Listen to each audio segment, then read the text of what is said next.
Kenapa MUI tidak menyetujui perkawinan laki-laki muslim dengan wanita ahlul kitab? Pertanyaannya, bukan karena MUI menentang Al-Quran, tapi karena keterangan Al-Quran itu masih perlu rincian, perlu penjelasan, perlu detail. Karena kalau dibuka begitu saja, kata Sayyidina Umar bin Khattab, masih banyak kok wanita-wanita muslimah, kenapa Anda harus kawin dengan wanita selain Islam? Atau kata Abdullah bin Umar radhiyallahu anhu, anaknya Umar bin Khattab, mengatakan, apakah ada yang lebih syirik, musyrik kepada Allah melebihi orang-orang ahli kitab Nasrani yang mengatakan Tuhan itu ada 3 oknum? Ya itu sama saja nanti hukumnya, sama saja jatuh. Mereka ini ahli kitab itu sama dengan musyrik, kata Abdullah bin Umar radhiyallahu. Jadi penafsiran ayat Al-Maidah 5 ini sangat beragam di kalangan para ulama. Pun kalau kita mau membenarkan, membolehkannya seperti praktek beberapa sahabat Nabi yang menikah dengan wanita ahli kitab, tapi mereka ini punya tingkat keimanan yang kuat dan mereka mendakwahi istri-istrinya, yang kemudian pada akhirnya istri-istrinya ahli kitab itu pun mereka semua masuk Islam. So, Bapak Ibu rahmati Allah, contoh misalnya ya di dalam agama, aturan agama lain non muslim ya, contoh Katolik ini juga memandang perkawinan beda agama itu nggak boleh dalam agama mereka. Semua agama mengatakan nggak boleh. Kenapa? Karena mereka ingin mendidik anak-anak, keluarga, dan supaya dia tidak murtad dari agamanya. Itu yang menjadikan alasan kenapa perkawinan beda agama itu dilarang oleh semua agama. Maka sudah tepat Undang-Undang Nomor 1/74 itu mengatakan bahwa perkawinan sah itu apabila dilakukan menurut agama masing-masing dan kepercayaannya itu.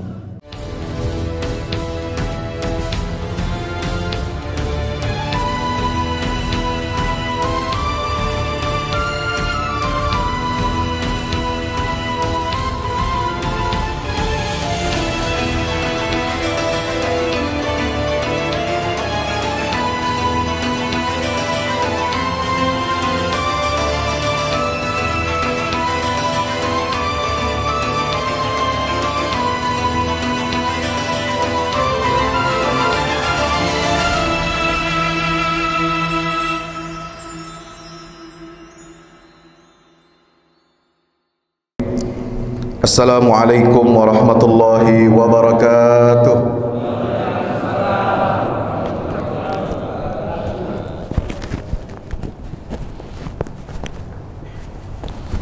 Innal hamdalillah nahmaduhu wa nasta'inuhu wa nastaghfiruhu wa nastahdihi wa na'udzu billahi min shururi anfusina wa min sayyiati a'malina. Innahu may yahdihillahu fala mudilla lahu wa may yudlil fala hadiya lahu. Asyhadu an la ilaha illallah wahdahu la syarika lah wa asyhadu anna Muhammadan abdullahi wa rasuluhu la nabiyya wa la rasula ba'dah. Allahumma salli wa sallim wa barik ala sayyidina Muhammad wa ala alihi wa ashabihi wa man tabi'ahum bi ihsanin ila yaumil qiyamah. Subhanaka la ilma lana illa ma 'allamtana innaka antal alimul hakim. Rabbi zidni ilma warzuqni fahma. Bapak Ibu hadirin hadirat jamaah Masjid Al-Hijrah dan juga seluruh jamaah Majelis Ta'lim Al-Hijrah yang insyaallah mudah-mudahan kita semuanya senantiasa diberkahi dan dirahmati oleh Allah Subhanahu wa taala. Amin ya rabbal alamin. Puji syukur marilah kita sampaikan kehadirat Allah Subhanahu wa ta'ala. Pada kesempatan pagi hari yang berbahagia ini, kita diperkenankan dapat bersilaturahim, bertatap muka di majlis ilmu yang penuh barakah ini di dalam rumah Allah Subhanahu wa ta'ala. Mudah-mudahan di pagi hari yang barakah ini kita mendapatkan berbagai macam keutamaan-keutamaan. Duduk di majelis ilmu, i'tikaf di dalam masjid, juga melaksanakan ibadah subuh berjamaah. Mudah-mudahan sebagaimana kita berada di bulan Sya'ban, Sya'ban itu artinya bercabang, beraneka ragam. Karena di bulan Sya'ban ini begitu banyak aneka macam begitu banyak cabang-cabang kebaikan amal soleh yang insya Allah mudah-mudahan senantiasa mendatangkan pahala dan ridho dari Allah Subhanahu wa ta'ala. Amin ya rabbal alamin. Bersyukur kepada Allah, pada kesempatan pagi hari yang berbahagia ini saya dapat bersilaturahim dengan Bapak Ibu semuanya, hadirin hadirat jamaah Masjid Al-Hijrah. Saya dapat bersilaturahim, menatap wajah-wajah yang insya Allah semuanya merupakan penduduk surga. Amin ya rabbal alamin. Kenapa? Karena Nabi SAW menyatakan, man sallal bardaini dakhalal jannah. Siapa orang yang salat pada dua waktu dingin, sebelum terbit matahari dan sebelum terbenamnya matahari, subuh dan asar, maka Nabi menjamin orang itu masuk surga, insya Allah. Man shalla subha fahuwa fi dhimmatillah. Siapa orang yang salat subuh apalagi berjamaah, maka dia berada di dalam jaminannya Allah Subhanahu wa ta'ala. Jaminan rezekinya, jaminan keberkahan hidupnya, kesehatannya, semuanya insya Allah kita semua berada dalam jaminan Allah Subhanahu wa ta'ala, insya Allah. Belum lagi keutamaan-keutamaan yang lain, duduk di majlis ilmu mendatangkan sakinah, mendatangkan rahmat dari Allah. Kemudian kita senantiasa dilindungi, dinaungi oleh para malaikat, dan Allah Subhanahu wa ta'ala senantiasa mengidolakan dan membangga-banggakan orang-orang yang hadir duduk di majelis ilmu, membaca Al-Quran dan mentadaburi atau mempelajari kandungan-kandungannya. Maka pada kesempatan kali ini saya Al-Faqir Fahmi Salim, ya, sebelumnya memang saya sudah beberapa kali ke kota Makassar ini, kemudian juga beberapa wilayah atau daerah lain, ya. Sebelum pandemi memang saya suka sering kemari, ya, termasuk transit kalau misalnya ke Sulawesi Utara, kemudian Sulawesi Tengah, ya, kemudian Gorontalo, ya, suka transit di Bandara Hasanuddin. Tapi alhamdulillah setelah pandemi, ya, 2 tahun ini alhamdulillah dengan izin Allah kita semuanya masih diberikan kesehatan, kita diberikan panjang umur. Alhamdulillah, mudah-mudahan pandemi ini segera berlalu dan kita dapat menjalani kehidupan, terutama ibadah kita dengan normal. Semuanya bisa kembali lagi ke tanah suci Makkah untuk melaksanakan ibadah haji, amin. Bisa melaksanakan ibadah umrah, amin. Bisa berziarah ke makam Nabi kita Muhammad sallallahu alaihi wasallam, amin ya rabbal alamin, dalam keadaan sehat walafiat. Bapak Ibu yang dimuliakan Allah Subhanahu wa taala, di bulan Sya'ban ini saya teringat ada satu peristiwa penting bagi kita umat Islam, yaitu turunnya ayat yang memerintahkan Nabi SAW untuk memindahkan arah kiblat. Kalau saudara baca di juz yang kedua, halaman pertama, ayat 142 sampai 144, ya, satu halaman penuh itu, kurang lebih 4 ayat. Di situ Allah Subhanahu wa taala perintahkan Nabi SAW untuk memindahkan arah kiblat dari Masjidil Haram, dari Masjidil Aqsa, kemana? Ke Masjidil Haram.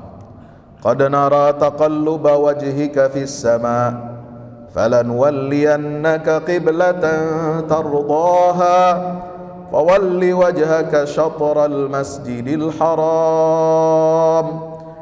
Allah mengatakan, aku, kata Allah, sungguh telah melihat bagaimana wajahmu, kedua belah tanganmu senantiasa bolak-balik menengadah ke langit memohon kepadaku, kata Allah. Untuk apa? Meminta supaya arah kiblat ini dipindahkan dari Masjidil Aqsa ke Masjidil Haram. Karena Nabi sholat sejak awal itu menghadap ke Masjidil Aqsa. Sebelum Isra Mi'raj Nabi sudah sholat, Pak. Sejak awal kenabian, tahun pertama turun ayat-ayat pertama Iqra, kemudian ya ayyuhal muddatsir, dan tadi yang dibaca itu ya ayyuhal muzammil oleh imam kita, suaranya merdu, Masya Allah. Itu adalah bukti bahwa Nabi SAW sejak awal risalahnya beliau itu sudah sholat, tapi belum sholat 5 waktu. Sholatnya Nabi sejak tahun pertama sampai peristiwa Isra Mi'raj itu baru sholat malam. Ya, inna rabbaka ya'lamu annaka taqumu minal lail, ya, dan seterusnya, thuluthahu wa nisfahu, dan seterusnya. Itu Nabi SAW itu wajibnya adalah sholat malam, belum sholat 5 waktu. Sholat 5 waktu baru turun kewajibannya pada peristiwa Isra dan Mi'raj. Kemana Nabi SAW menghadap kiblat? Dari awal salat malam sampai turun perintah sholat 5 waktu dalam Isra Mi'raj, sampai Nabi hijrah 13 tahun di Makkah plus tambah hijrah selama di Madinah itu 16 atau 17 bulan, itu Nabi menghadap kemana? Masjidil Aqsa yang ada di Baitul Maqdis atau Baitul Muqaddas. Maka setelah itu barulah di tahun kedua Hijriah di bulan Sya'ban Allah Subhanahu wa ta'ala turunkan ayat tadi, ayat yang 144, qad nara taqalluba wajhika fis sama, itu pada tanggal 13 Sya'ban tahun 2 Hijriah. Ya, Nabi sholat asar. Nabi ketika sholat asar masih menghadap mana? Baitul Maqdis, masih menghadap Masjidil Aqsa. Diperintahkan oleh Allah pindah. Allah telah mengabulkan engkau wahai Muhammad, Allah telah mengabulkan permintaanmu. Sekarang waktunya pindah dari Masjidil Aqsa ke Masjidil Haram, arah kiblat itu. Maka Nabi ketika ruku menghadap ke arah utara, langsung berbalik, ya, tidak membatalkan sholat Nabi SAW. Ya, ruku beliau ke arah utara, menghadap Masjidil Aqsa, beliau balik, ya, ke Masjidil Haram, ya, karena posisi Masjidil Haram Makkah itu ada di selatannya Madinah. Kalau Masjidil Aqsa ada di utaranya Madinah. Alhamdulillah. Nah, di tengah-tengah ayat yang berbicara tentang pemindahan arah kiblat ini, Allah Subhanahu wa ta'ala mendeklarasikan bahwasanya umat Nabi Muhammad itu adalah umat yang pertengahan. A'udzubillahi minasyaitonir rajim. Wa kadzalika ja'alnakum ummatan wasatan litakunu syuhada'a 'alan nasi wa yakuna ar-rasulu 'alaikum syahida. Demikianlah kata Allah, sebagaimana kami pindahkan arah kiblat dari Masjidil Aqsa ke Masjidil Haram, sebagaimana kami sebutkan hikmah-hikmahnya kenapa harus pindah kiblat itu dari Masjidil Aqsa ke Masjidil Haram, lalu bagaimana kami menjawab tuduhan-tuduhan, nyinyiran-nyinyiran, kemudian sindiran-sindiran orang Yahudi di ayat 142 dan ayat 144, 145 itu banyak Allah menjawab sindiran orang Yahudi. Itu Muhammad apa? Stres dia, nggak diterima sama kita ahli kitab. Akhirnya dia balik badan, pindah kiblatnya dari kiblatnya kita Masjidil Aqsa ke Masjidil Haram, katanya. Nauzubillah min. Kenapa? Allah menjawab, qul lillahil masyriq wal maghrib. Yang punya arah, yang punya kiblat itu adalah Allah. Timur dan barat itu kepunyaan Allah. Maka hanya Allah yang berhak untuk menentukan mana kiblat yang harus kita hadapkan wajah kita kepada Allah saat kita salat. Kalau saatnya arah kiblat itu kata Allah sudah kadaluarsa, sudah selesai, maka dikembalikanlah kepada arah kiblat yang pertama, yang itu dibangun pondasinya oleh Nabi Ibrahim dan Nabi Ismail, yaitu di Makkah Al-Mukarramah. Bapak Ibu yang dirahmati Allah, maka di sini penting kita sekarang umat Islam ini dibawa-bawa, ditarik-tarik kepada kondisi ya memaksa umat Islam ini, ada yang membawa Islam dan umat Islam ini kepada paham ekstrim. Ekstrim itu ada dua. Ada ekstrim yang dalam istilah agama Islam itu adalah ifrat, berlebih-lebihan, dan ada ekstrim yang tafrid, yaitu yang mengurang-ngurangi. Ada yang berlebihan, ada yang mengurang-ngurangi. Yang berlebih-lebihan itu apa? Yang keras, kaku dalam beragama. Ya, yang senantiasa apa? Mengajak umat ini untuk senantiasa berpikir negatif. Kemudian menebarkan permusuhan di tengah-tengah umat Islam, menebar-nebarkan keraguan. Ya, kalau misalnya ada umat Islam ini tidak berpandangan sama dengan golongannya, maka dianggap sesat, bahkan dianggap kufur kalau tidak sesuai dengan apa yang mereka inginkan. Nah, itu yang ifrat. Kalau yang tafrid ini membawa umat Islam itu juga ke arah kekufuran. Dengan cara bagaimana? Dengan mengurang-ngurangi agama. Dibawa ke arah liberalisme, dibawa ke arah Islam yang diinginkan oleh pihak-pihak di luar Islam. Jadi Islam ini kan Islam ini agama yang ideal, agama yang tengah. Dan umat Islam ini dinyatakan oleh Allah, ayat 143 surat Al-Baqarah itu, wa kadzalika ja'alnakum ummatan wasata. Kami jadikan kamu umat Rasulullah sebagai umat tengah. Imam Fakhruddin Ar-Razi dalam tafsir mengatakan yang namanya ummatan wasatan itu artinya 4 macam. 1, umat pertengahan. Yang kedua, umat terbaik. Yang ketiga, umat yang adil. Yang keempat adalah umat yang berdiri di atas jalan yang lurus, tidak ifrat dan tidak tafrid, tidak berlebih-lebihan dan tidak suka mengurang-ngurangi ajaran. Ini juga yang ditulis oleh seorang ulama dari Libya, yang mana beliau ini adalah anggota Majelis Ulama Internasional yang berpusat di Doha, Ittihad Alami Ulama Muslimin, yaitu Profesor Dr. Ali Muhammad As-Salabi. Dia menulis buku Al-Wasatiyah fil Qur'anil Karim. Bagaimana konsep wasatiyah, ummatan wasata di dalam Al-Quran, yaitu maknanya adalah al-khairiyah, umat yang terbaik. Kemudian al-adliyah, umat yang paling adil. Kemudian al-istiqamah, umat yang istiqamah, lurus dalam beragama. Ya. Maka itu Bapak yang dirahmati Allah, kita sebagai ummatan wasata, umat yang wasatiyah ini nggak boleh ikut arus yang membawa kita menjadi liberal, atau arus yang membawa kita menjadikan kita ini menjadi umat yang ekstrim, ya, yang suka ngebom, yang suka macam-macam, ya, melakukan aksi-aksi kekerasan yang bukan pada tempatnya. Ya.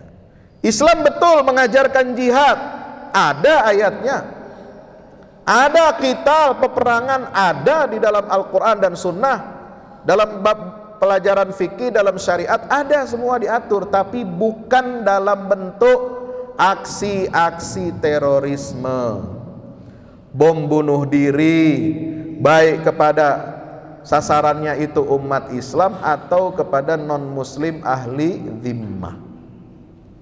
Dia ada tempatnya dalam peperangan yang syar'i sesuai dengan syariat. Kalau negara kafir menyerang kita, negara muslim mayoritas menurut Islam, ya, maka itulah baru kita ada jihad fisabilillah. Ya, maka kita jangan mengotak-atik, jangan merusak ajaran Islam ini, baik dari dalam ataupun dari luar. Kita ikut arahan bagaimana kita berislam ini sesuai dengan keinginan Barat misalnya. Ya, nauzubillah min zalik. Nah, sekarang ini Bapak Ibu yang dirahmati Allah, kita dihadapkan kepada tantangan dakwah yang tidak kecil. Tuduhan terhadap umat Islam ini radikal. Ya, dikit-dikit radikal. Pesantren radikal, rohis radikal, ya, kampus tempat pembibitan calon radikal, teroris, ya, dan lain sebagainya. Ya, itu lucu. 2018 dulu Menteri Agama zaman itu, ya, itu mengeluarkan daftar rilis 200 penceramah moderat. Ya, moderatnya yang seperti apa saya nggak ngerti. Saya masuk dalam daftar itu, entah nomor berapa saya lupa. Ya, tapi yang lain tidak. Ya, jadi daftar ini dapat memecah belah, ya. Memecah belah umat Islam, memecah belah, menjauhkan umat dari para dai, para ulama yang lurus. Ya, kenapa nama ini masuk, kenapa yang lain tidak? Nah, ini kan jadi pertanyaan, dan itu menimbulkan fitnah di tengah-tengah umat Islam. Sehingga apa? Nah, saya berinisiatif, ya sudah, saya minta, mohon maaf Pak Menteri Agama, saya bukannya tidak hormat kepada saudara, tapi lebih baik saya dikeluarkan saja dari daftar itu. Tidak apa-apa, mau dicap radikal juga tidak apa-apa. Ya, yang penting saya menyampaikan ajaran Islam ini sebagaimana yang saya yakini, yang saya pelajari dari guru-guru saya, dari Al-Azhar, Mesir, yang mana garis keislamannya jelas, wasatiyah, senantiasa mengutamakan prinsip beragama yang tengah, tidak ekstrim, tidak liberal, ya, itu adalah garis saya. Ya. Apalagi kemarin, sekarang, ya, belum lama ini, itu 2018 udah tutup buku, sekarang muncul lagi. Awalnya dari mana? Mohon maaf, saya nggak mau sebut nama, negara dan sebagainya. Ya, ada presiden di satu negara ngomong di depan institusi, mengatakan, ya, Bapak tentara, Bapak aparat keamanan, nanti jangan sering mengundang ceramah radikal, penceramah radikal. Ya, negara mana itu? Ah, enggak tahu saya. Ya,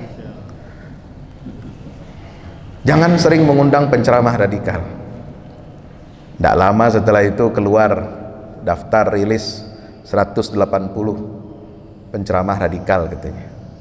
Ada dari HTI, ada dari Wahabi, ada dari Ikhwanul Muslimin. Masya Allah. Nah, walaupun saya tidak ada di situ. Ya, padahal saya sudah minta keluar tahun 2018 itu.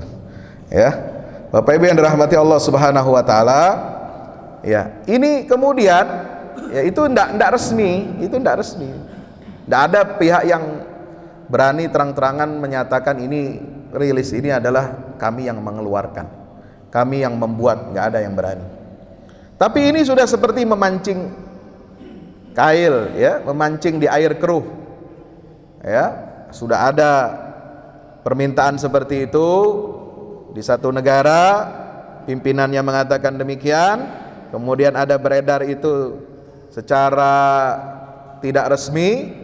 Kemudian ada lagi, setelah itu keluar muncul pernyataan dari seorang bapak oknum pejabat yang bertanggung jawab untuk menanggulangi terorisme. Ya, di sini dikatakan menguraikan ciri-ciri penceramah radikal.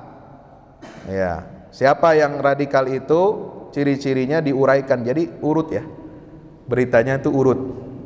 Ya, apa segaris gitu, ya. Satu, katanya penceramah radikal itu mengajarkan ajaran anti Pancasila. Oke. Ya, kalau ada yang anti Pancasila kita juga tidak setuju. Muhammadiyah, Nahdlatul Ulama, MUI, Al-Wasliyah, ormas-ormas Islam yang tua-tua di Republik ini semuanya sudah menyatakan tegas bahwa kita negara ini, ya, berdasarkan Pancasila. Pancasila itu sesuai dengan ajaran Islam, ya, menempatkan sila pertama itu adalah ketuhanan yang Maha Esa. Bahkan sebelum jadi sila namanya ketuhanan yang Maha Esa itu ditulis dengan jelas dalam Piagam Jakarta, ketuhanan dengan kewajiban menjalankan syariat Islam bagi para pemeluknya. Kemudian terjadi proses sejarah, ya, yang kita tahu dalam sejarah Republik Indonesia ini. Kemudian ada pemilu tahun 55, kemudian ada Majelis Konstituante bersidang sampai tahun 59 untuk membincangkan dan menetapkan dasar negara, apakah Pancasila, apakah Islam. Maka kemudian deadlock dan ditetapkanlah oleh dekret presiden bahwasanya kita kembali kepada Undang-Undang Dasar Republik Indonesia tahun 1945, Pancasila sebagai dasar negara, dengan Piagam Jakarta 27 Juni 1945 itu menjiwai seluruh rangkaian Pancasila yang ada dalam mukaddimah Undang-Undang Dasar. Jadi itu secara implisit mengakui hak umat Islam menjalankan ajaran agamanya, syariatnya secara konstitusional di negeri ini. Ya, maka itu ada banyak undang-undang tentang syariat Islam, undang-undang perkawinan, undang-undang peradilan Islam, undang-undang haji, undang-undang zakat, ya, undang-undang wakaf, undang-undang perbankan syariah dan lain sebagainya. Alhamdulillah. Jadi kita ini bukan negara kafir, bukan negara taghut. Kalau negara kafir tidak ada itu undang-undang yang pakai istilah syariah, itu tidak ada. Jadi nggak benar, dan jangan kita ikuti paham-paham aliran yang ekstrim yang mengatakan negara RI ini, NKRI ini adalah negara kafir Republik Indonesia. Ngaco itu. Siapa yang bilang itu? Ada pernah saya baca buku itu, keras sekali. Bukan begini cara kita memandang realitas kehidupan berbangsa dan bernegara. Ya, ini negara Islam. Walaupun tidak pakai namanya negara Republik Islam seperti Iran, Pakistan, atau Arab Saudi misalnya. Arab Saudi saja sekarang sudah kacau balau, ya.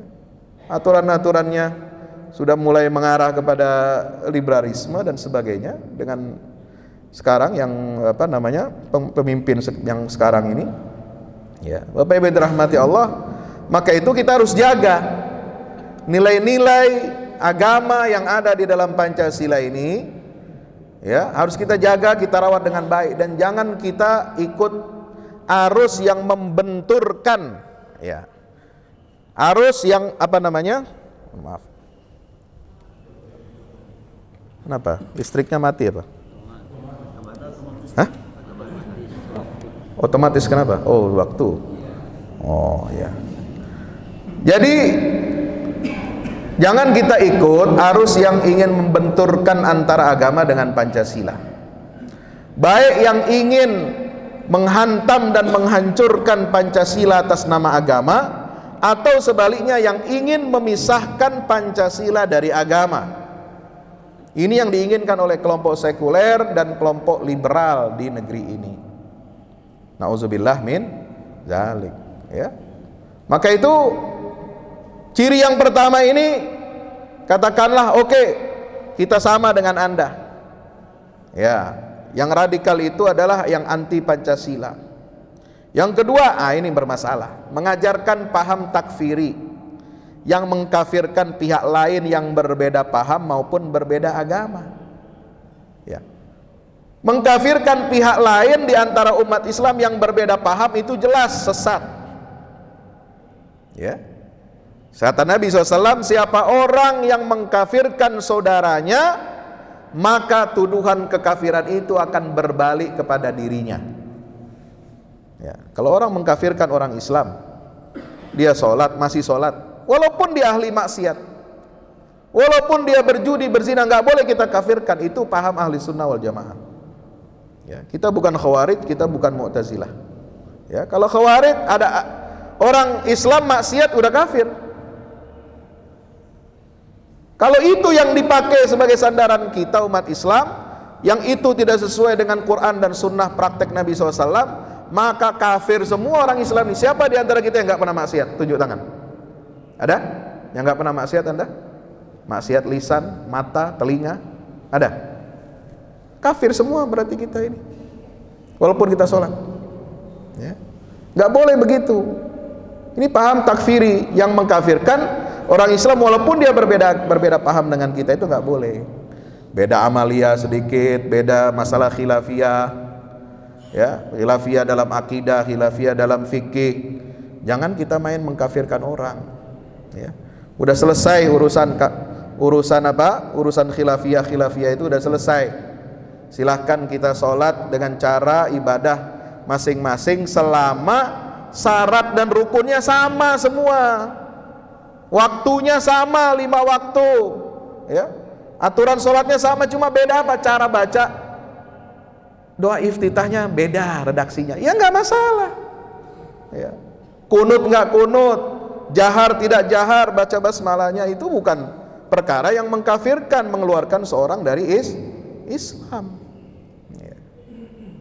Nah, yang kedua, nah ini saja mengkafirkan pihak lain yang berbeda, paham itu memang kita setuju, ini sangat berbahaya. Tapi ini juga memasukkan apa? Mengkafirkan pihak lain yang berbeda agama, itu disebut radikal. Ini yang salah, ini yang sesat, ini kriteria ini. Ya, saya berani mengatakan ini kriteria sesat. Kenapa? Al-Quran mengkafirkan ahli kitab.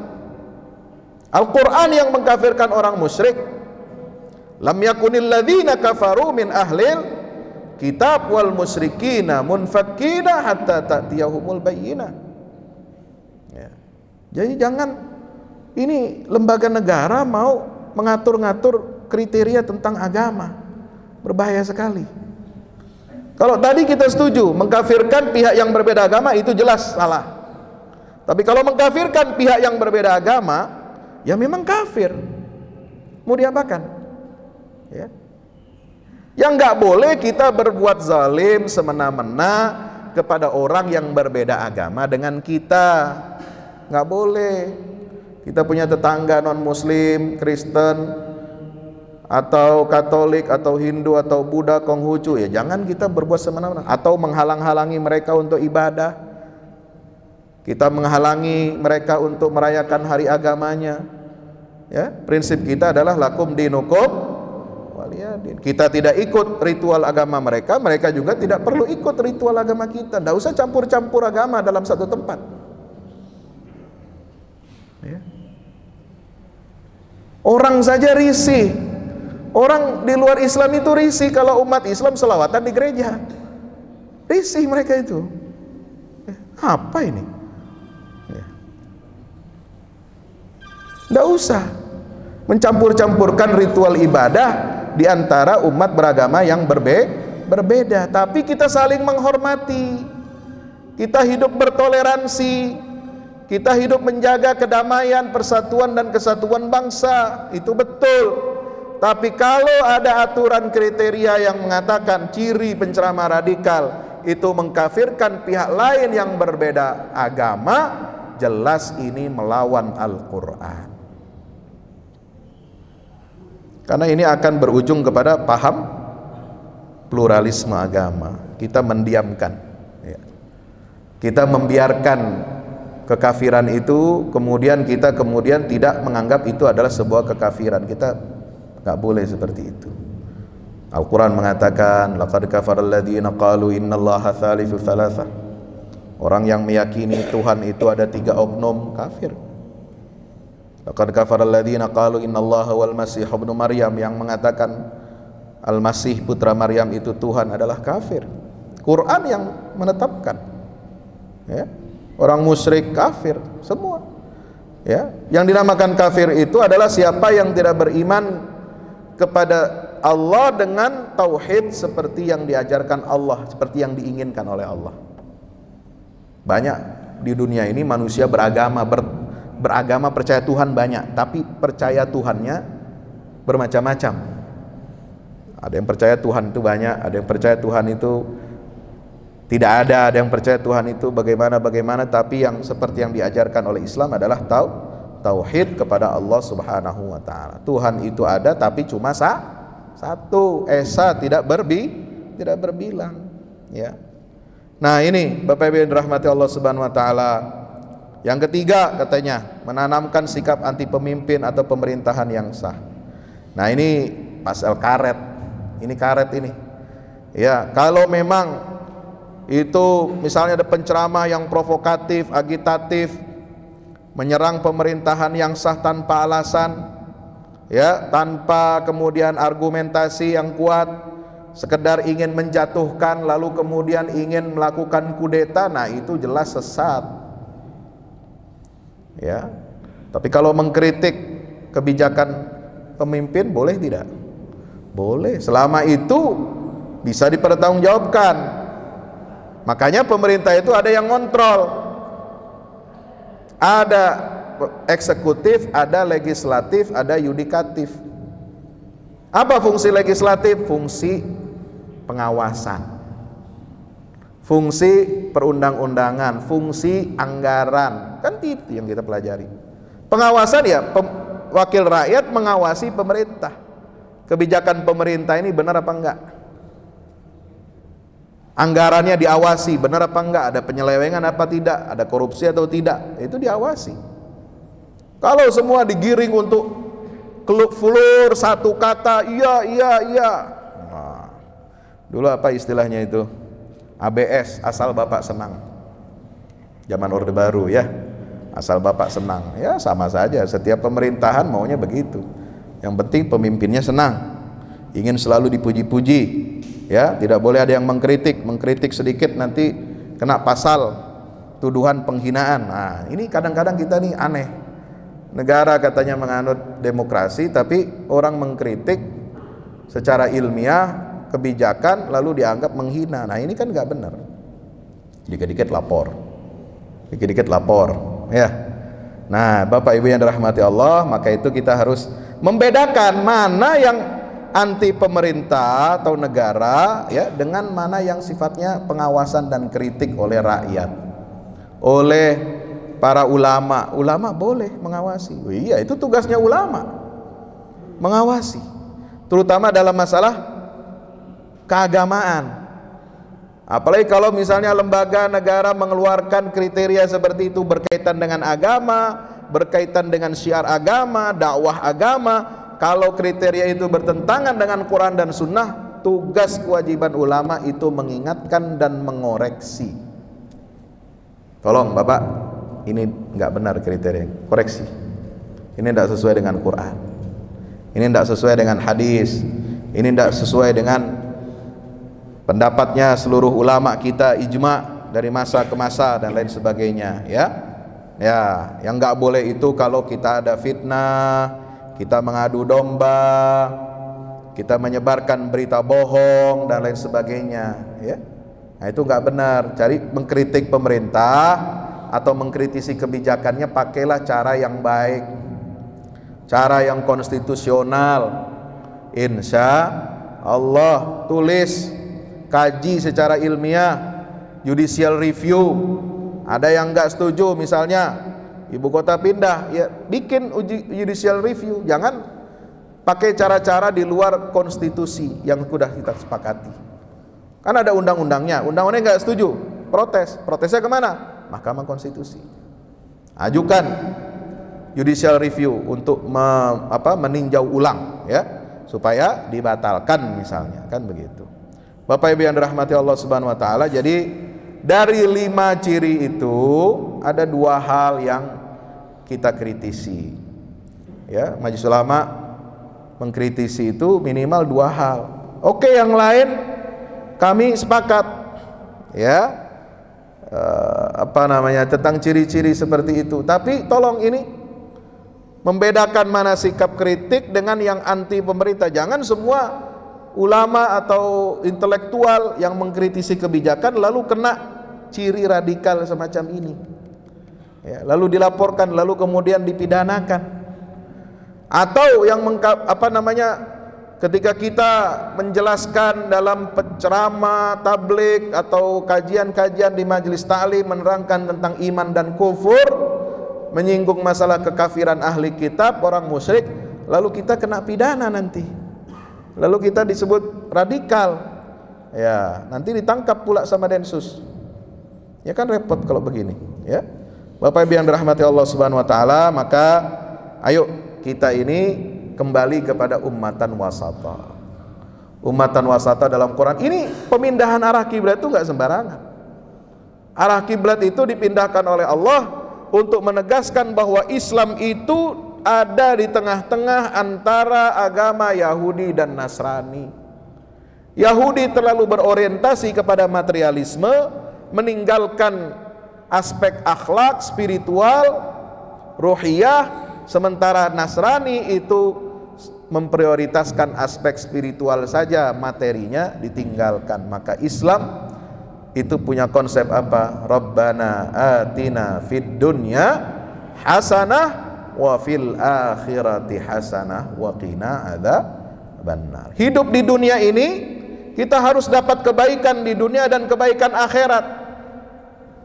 Ya, materi dunia penting untuk kita kuasai, kita ambil, tapi jangan kita lupakan aspek ubudiyah, aspek akidah, aspek keimanan kita kepada hari akhirat, insya Allah. Bapak Ibu yang dirahmati Allah, maka itu ya kita harus hati-hati. Yang terakhir ya ini yang disebut kalau kebalikannya radikal itu namanya moderat. Nah, moderat zaman sekarang itu tidak sama dengan wasatiyahnya dalam Al-Quran.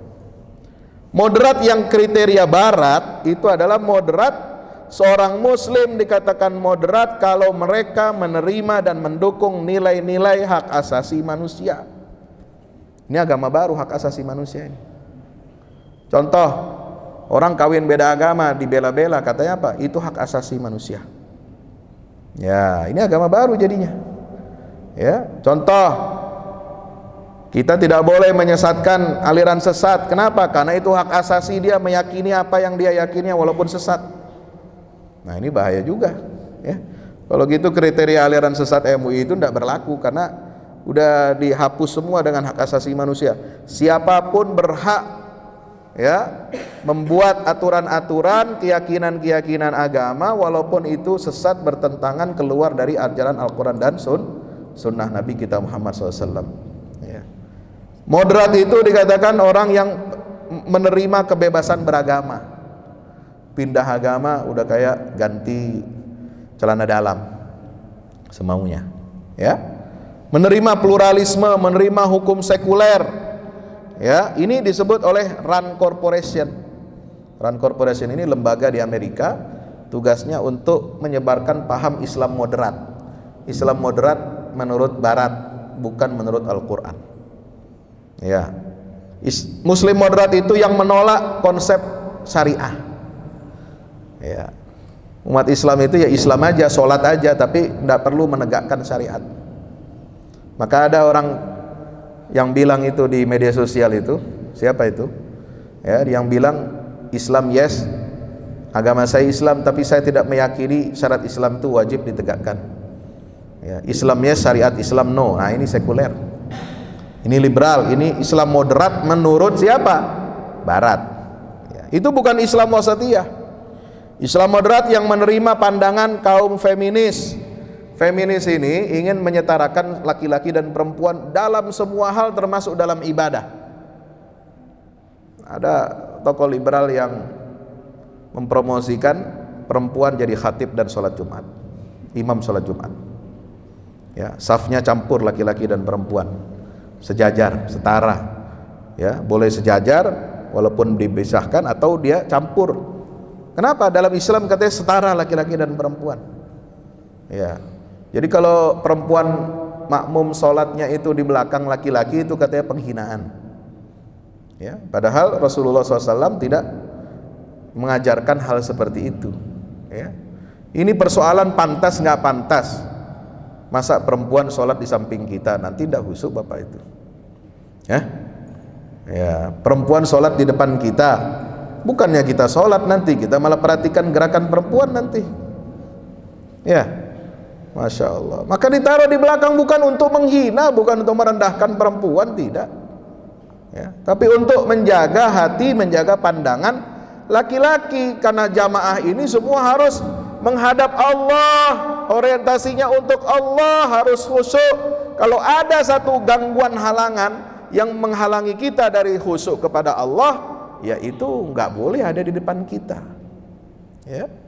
Bapak Ibu yang dirahmati Allah Subhanahu wa taala, maka ini yang harus kita kita persoalkan. Jadi umat Islam ini jangan mau ditarik-tarik lah kepada yang suka kekerasan, yang tidak sesuai dengan ajaran Islam, ya, menempatkan jihad bukan pada tempatnya, atau yang mengajak umat Islam menggiring kita untuk berislam secara Amerika, berislam secara apa yang diinginkan oleh Barat maupun Timur, ya.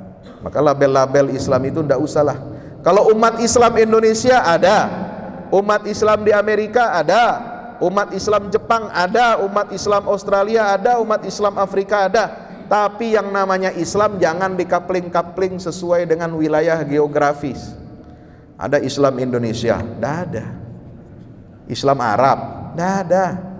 Islam Amerika, apalagi moderat itu yang liberal itu, maunya begitu mereka, ya. Kita dikacaukan dengan istilah-istilah ini, sehingga umat Islam ini jauh dijauhkan dari sumber-sumber ajaran Islam yang asli dari Al-Quran dan Sunnah Nabi kita Muhammad Sallallahu Alaihi Wasallam, ya. Ini soal terakhir, ya, perkawinan beda agama ini luar biasa dibela-bela sekarang. Ya, katanya ada Al-Quran sendiri yang menghalalkan.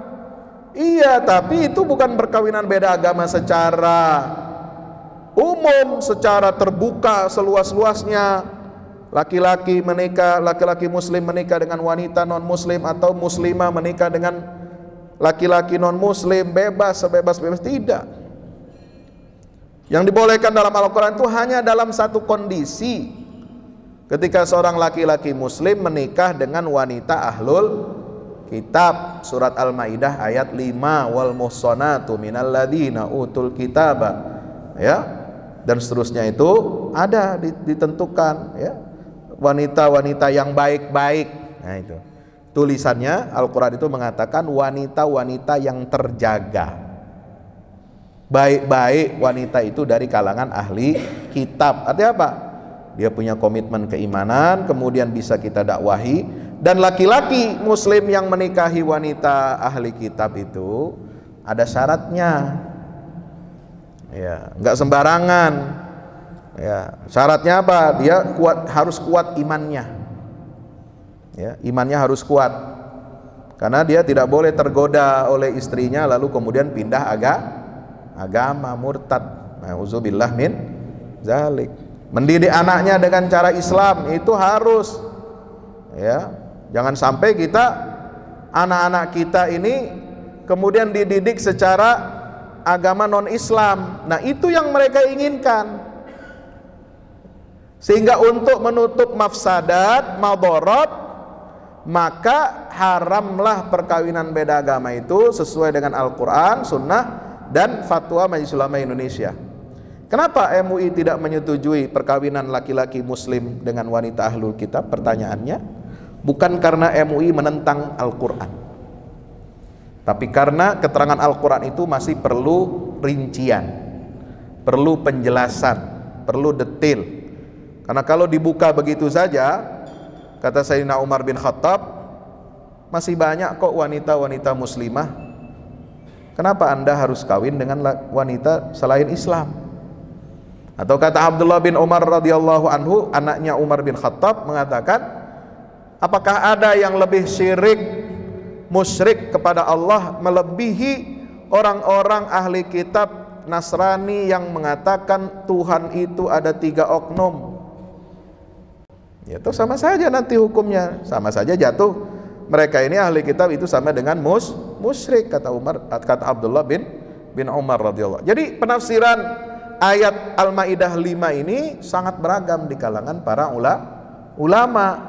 Pun kalau kita mau membenarkan, membolehkannya seperti praktek beberapa sahabat Nabi yang menikah dengan wanita ahli kitab, ya, tapi mereka ini punya tingkat keimanan yang kuat dan mereka mendakwahi istri-istrinya, yang kemudian pada akhirnya istri-istrinya ahli kitab itu pun mereka semua masuk Islam.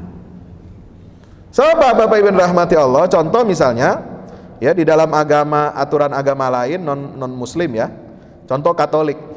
Katolik ini juga memandang perkawinan beda agama itu nggak boleh dalam agama mereka. Semua agama mengatakan nggak boleh. Kenapa? Karena mereka ingin mendidik anak-anak, keluarga, dan supaya dia tidak murtad dari agamanya. Itu yang menjadikan alasan kenapa perkawinan beda agama itu dilarang oleh semua agama. Maka sudah tepat Undang-Undang Nomor 1 Perkawin 74 itu mengatakan bahwa perkawinan sah itu apabila dilakukan menurut agama masing-masing dan kepercayaannya itu. Itu sudah benar. Ya, sebab dulu ketika zaman Orde Baru tahun 73 itu ada rancangan undang-undang membuat pasal ya, kalau tidak salah itu pasal berapa itu di rancangan undang-undang itu mengatakan bahwa perbedaan suku, bangsa, negara dan agama tidak menjadi halangan perkawinan. Artinya apa? Beda agama itu boleh dalam perkawinan. Nah, ini yang diprotes oleh ulama dan umat Islam. Ya. Umat Islam turun ke jalan tahun 73 sampai 74, puncaknya ketika mau mengetuk palu rancangan itu menjadi undang-undang. Ya, umat Islam masuk ke DPR, ruang sidang paripurna itu ambil ketuk palunya supaya tidak ditetapkan. Maka dirubahlah aturan itu. Ya, kompromi.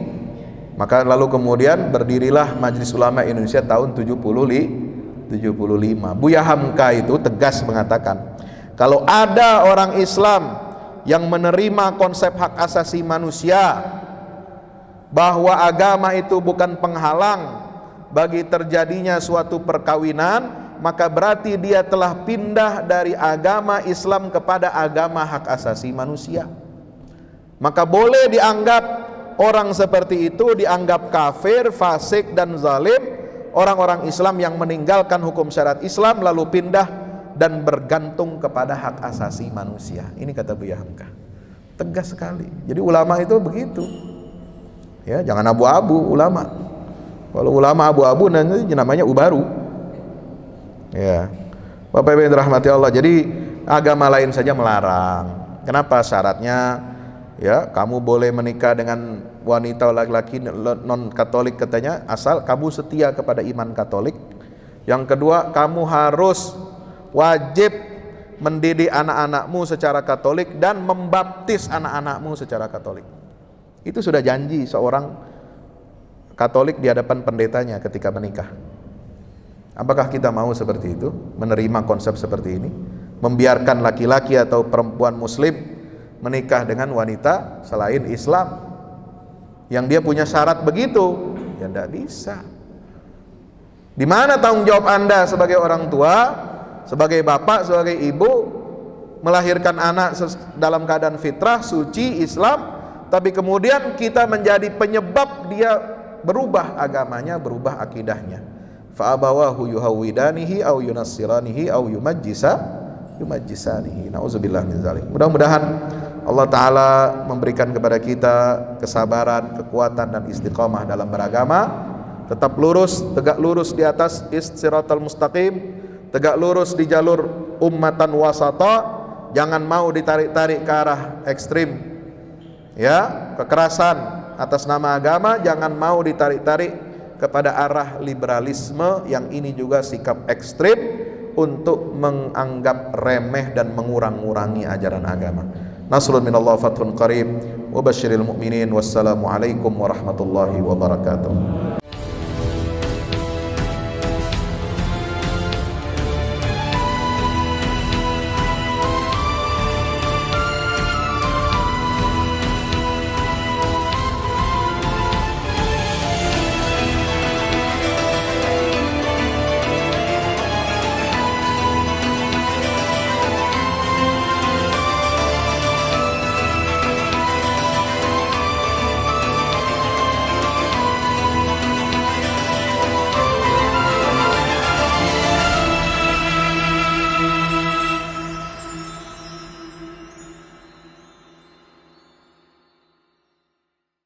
Assalamualaikum warahmatullahi wabarakatuh. Alhamdulillah kita udah selesai pengecoran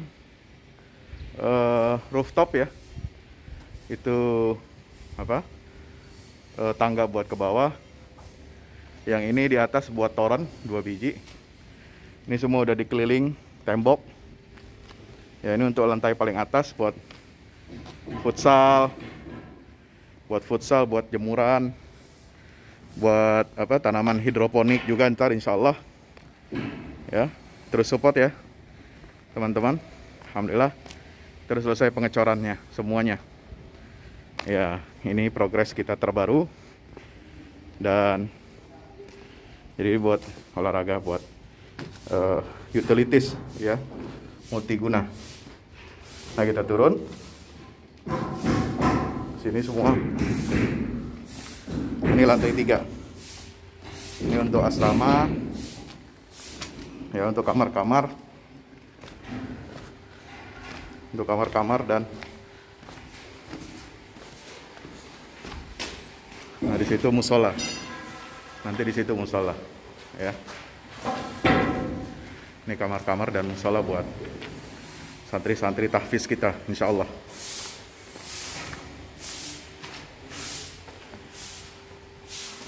Nah, ini lantai 2 kita turun.